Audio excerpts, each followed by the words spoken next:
We're talking about Agents of S.H.I.E.L.D. Season 5, Episode 14. Cue the intro.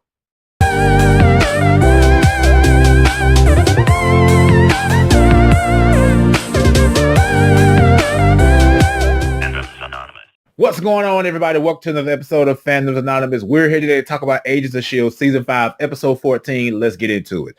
So the episode starts off with this astronaut coming out of the fear dimension. Fitz is having a hard time working with the gravitonium. The astronaut came and then attacked Fitz and Gemma shot it in the face, and it ended up turning to dust, as all of these aberrations are doing after they attacked them or killed them. Deke seems to be making the connection with Gemma and Fitz that they're their he's their grandchild, basically.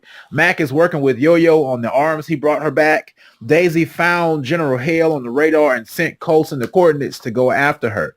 Coulson had the Zephyr parked in the middle of the street. General Hale was in her car driving, and the car drove right into the Zephyr, and they flew off with her in the car in the Zephyr. They dropped a gas in there to subdue her through the window, and Deke ended up going to tell Fitz that they got General Hale. Fitz knocked Deke out, but it was actually Fitz's framework version of himself, the Doctor. Okay, so from the fear dimension, General Hale said while being interrogated by Coulson that she's trying to prevent an extinction level event. Fitz was sitting thinking about what to do about the gravitonium, and the Doctor showed up. Mac and Gemma were moving Yo-Yo to another floor because of the anomalies. Yo-Yo didn't want to move because she felt like she could protect herself.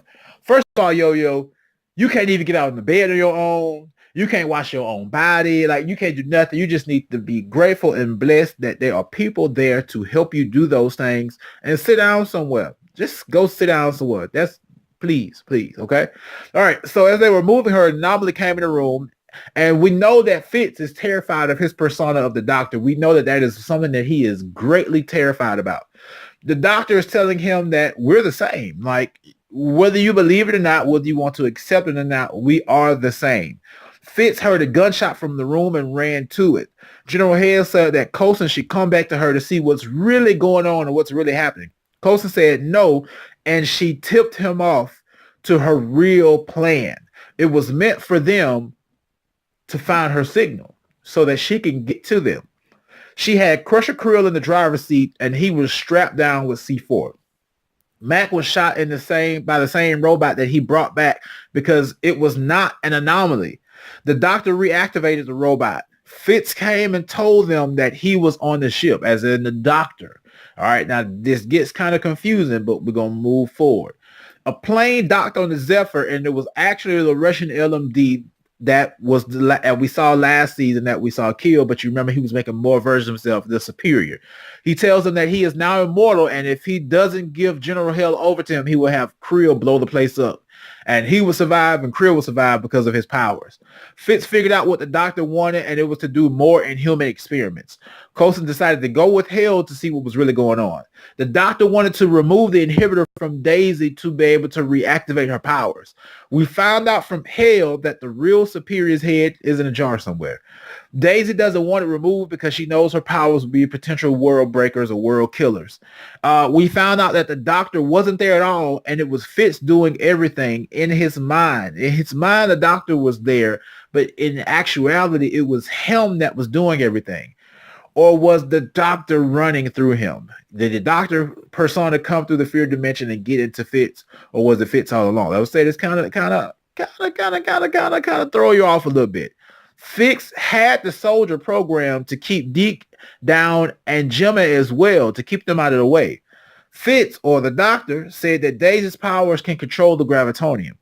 So this inhibitor was embedded very deep inside Daisy's brain, because when Fitz pulled it out, it was like pulling out wires. Like, how did they get it in the first place? He removed it and her powers reactivated. He then walked her through controlling the gravitonium. In the end, they were able to fully close the rift. It was a very chilling episode to see Fitz realize that this was me doing this. The Doctor was never here.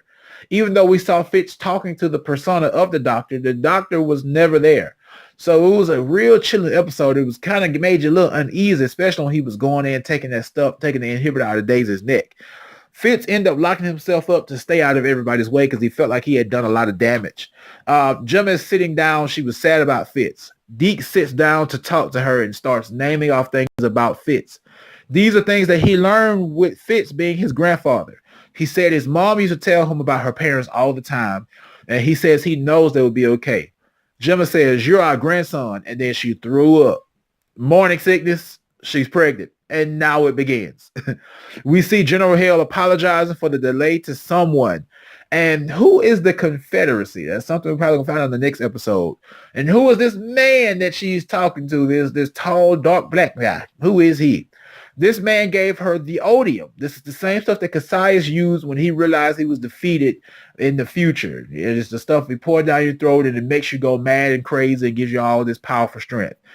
And he also told her, "Hail Hydra."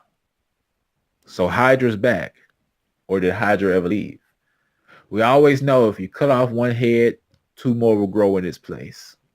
And that's what we have here. So I wonder what's going to happen in the next episode. Wondering about Hydra. I know the next episode has already aired, but I have a new job, so I have not been able to watch it based on my regular scheduling that I normally have. But let me know what you guys thought about this episode in the comments below. Whether you're watching this on YouTube or Facebook, you know who we guys are. We are Fandoms Anonymous. We will see you guys in another video.